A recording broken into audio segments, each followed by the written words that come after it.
Welcome to the Corners of Chaos. I am the Old Man. Come closer. Step into the light, for it is the only place that the shadows cannot reach.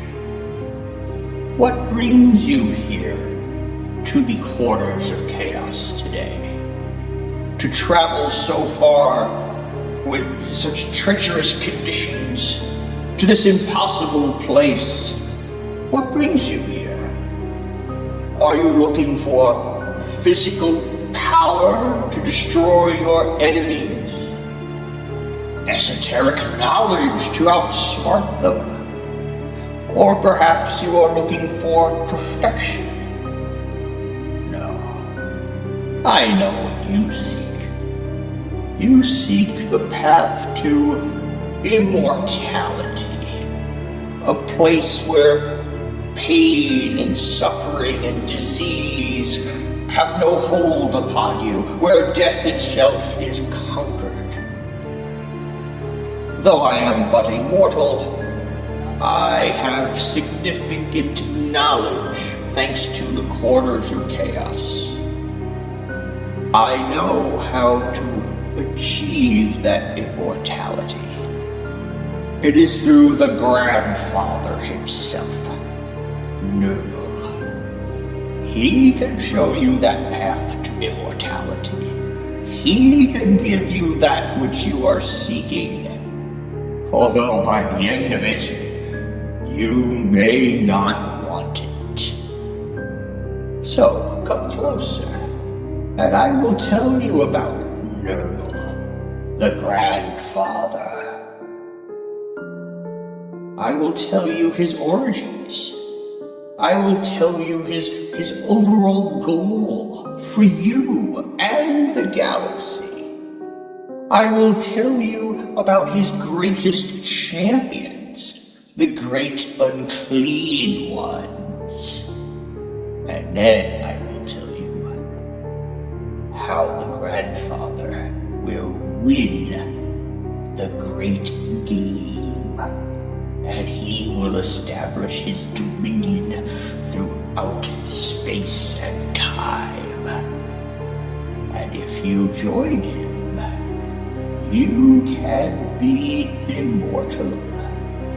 Come, let us discuss Nurgle. Nurgle. The grandfather, the Plague Lord, so many names for him.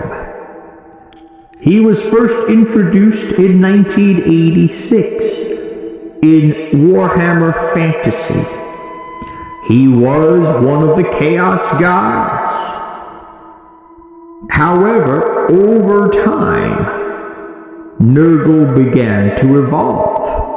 By 1990, he was a centerpiece of the Realms of Chaos, the Lost and the Damned book, 1990.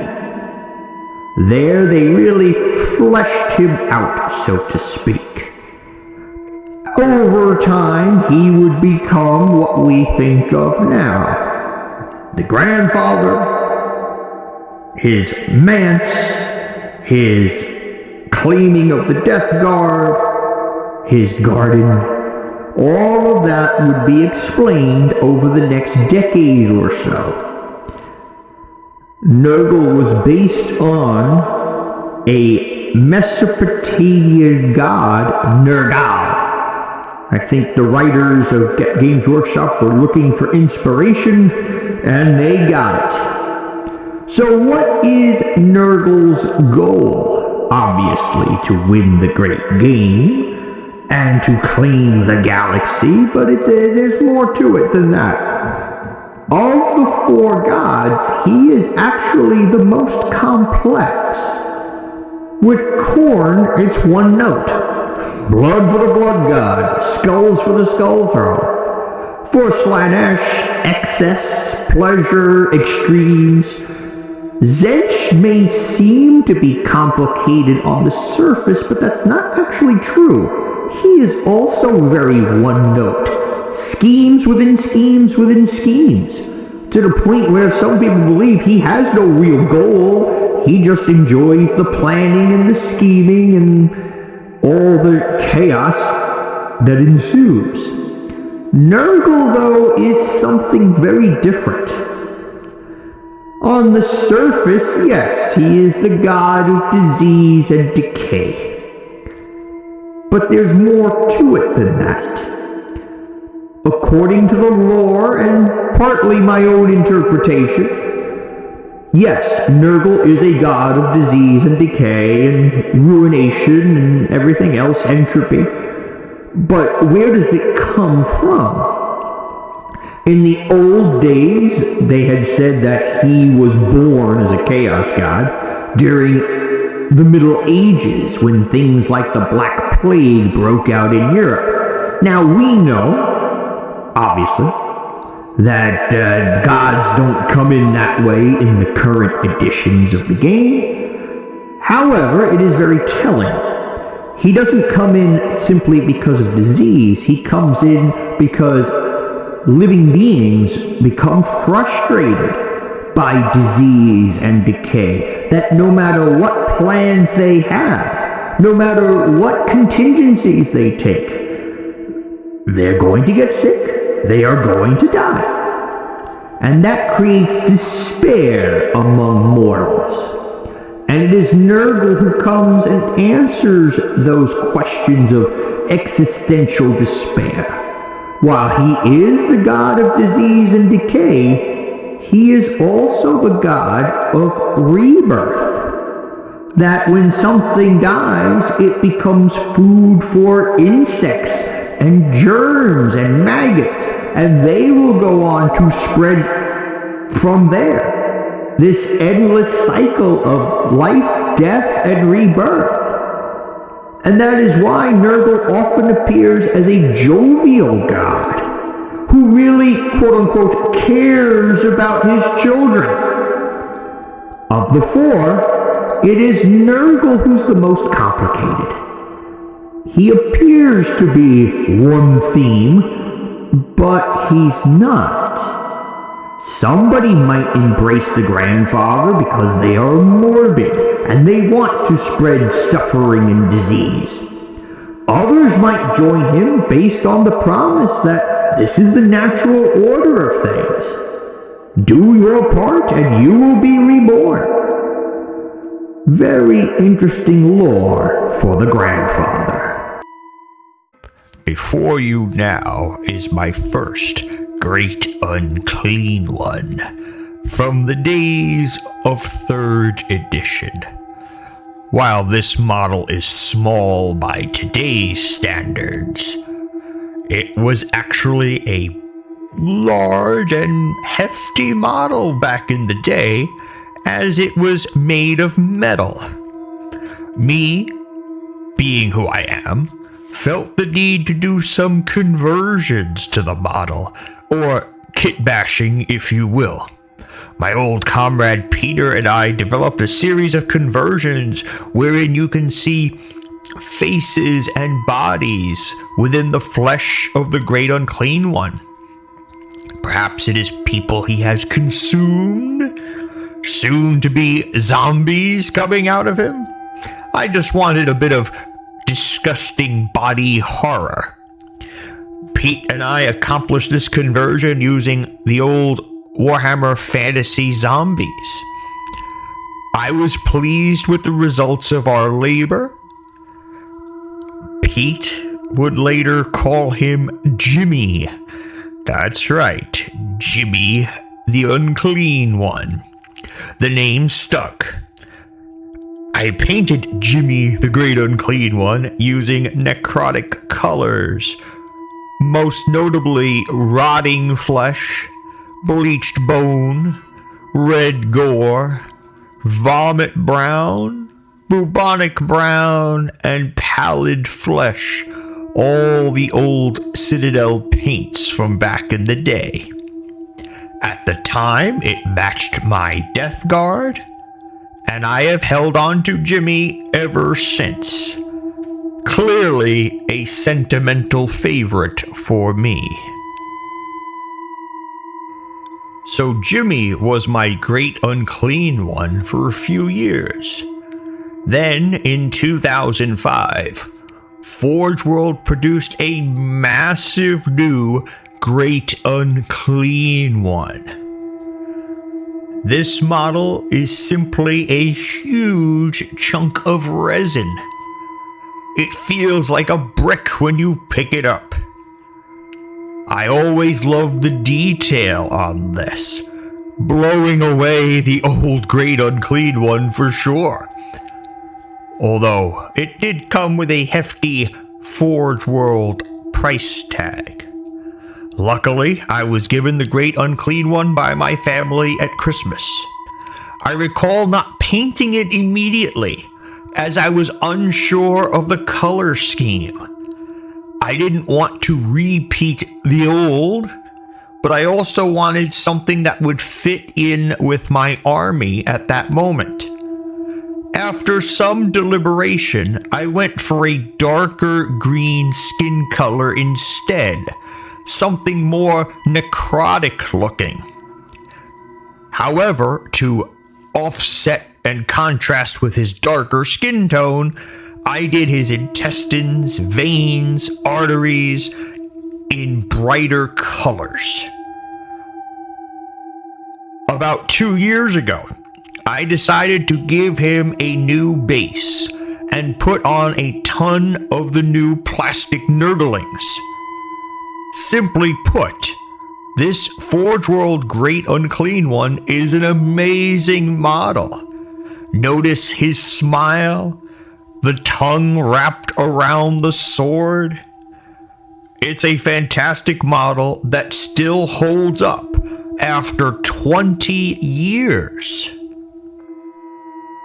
Over a decade later, in July of 2018, Games Workshop released a new plastic Great Unclean One.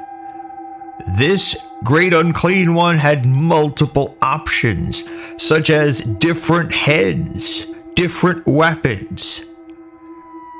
It may be slightly larger than the Forge World Great Unclean One. However, it is just absolutely impressive. Certainly one of their top tier models. Naturally, I purchased one immediately. I decided to paint it in a similar vein to Jimmy. Pale, slightly greenish, rotting flesh colored. Basically, I wanted an 8th edition version of Jimmy. Games Workshop had paid homage to the old while giving us the new Great Unclean One, which was bigger and better than ever. So I decided to make Jimmy reborn. I gave the new Great Unclean One a huge sword, just as Jimmy had. However, rather than the flail, I gave him the arm with the tentacles. Now I know, that arm technically belongs to Rodigus, but I'm a crazy converter, so conversions happen. I decided to go darker with his exposed guts this time. So his skin is lighter, his guts are darker. While my 3rd edition of Jimmy will always have a place of honor in my display cabinet, I feel that the 2018 Great Unclean One is just such a great model. Every follower of Nurgle needs to have at least one. Eventually, I decided that I needed a 3rd Great Unclean One. After all, the symbol of Nurgle is the 3 skulls, or the tripartite fly. So I decided I need a 3rd Great Unclean One. I just didn't want to make it Rodigus. I wanted to do my own thing again. So my first question was, how do I paint him? What was I going to do? I had decided to make him a bit more of a vibrant yellowish green. This way, he would look different from the Forge World one and the 2018 plastic one. I used contrast paints for most of the model. By this point, the contrast paints were out there and I was starting to use them. As for weapons, I gave him the bell. Obviously, the sound of the bells droning in the Garden of Nurgle. And then I gave him the flail, again as a bit of an homage to the older metal Great Unclean One. I put Nurglings all over him, on his base, on his body. After completing him, I felt that of the three, he was the grossest looking. All the sores, the variation in skin tones, the mouth of his gut. He was a proud addition to my cavalcade of Nurgle. Here you can now see all three of my large, Great Unclean Ones. I must admit, I have never used all three in a single battle before. Perhaps, now that I've made this video, I might be tempted to do that in a future game of 11th edition. You have now learned about Nurgle. You know more about him now than some other mortals do. You now know that he is a benevolent god, willing to share his gifts with those who embrace him as a father. You have also learned about his greatest champions, the Unclean Ones. They are mighty. They are destructive. They could punish your foes easily. And then, of course, embracing Nurgle means you will walk the path to immortality. For even if you do die, you will be reborn in the Garden of Nurgle. You may perhaps become a plague bearer, a poxwalker, or perhaps you will be reborn as an insect. It is still life, is it not? I also hope you can now see that Nurgle will indeed win the great game. His power is the power of the galaxy, of the warp. It is the very power over life and death, and that endless cycle. Khorne cannot win. His wars only create pestilence, famine, destruction, which allows Nurgle's power to grow. Slaanesh obviously has no chance at all. He'll be exhausted before the first round is over. And then, of course, there is Zinch. And despite all of his ploys and all of his snares, the fact is, even he cannot overcome entropy, rot, and ruin. Everything comes to ruin sooner or later. People, fields and crops, insects and animals, cities and machines tumble to ruin eventually. Even Zench's plans will falter and break down. That is the nature of things, and that is why Nurgle will triumph. And he will certainly triumph over the false emperor. What is that? you're not sure if you want to join him to swear allegiance to the Grandfather? Well, that is, of course, your decision.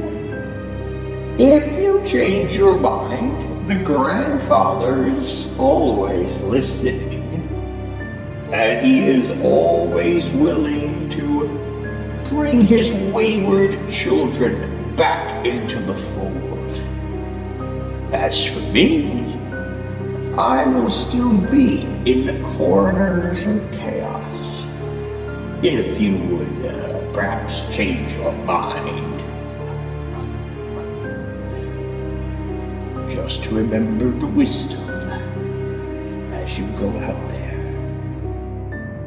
Editions may come and go, but chaos is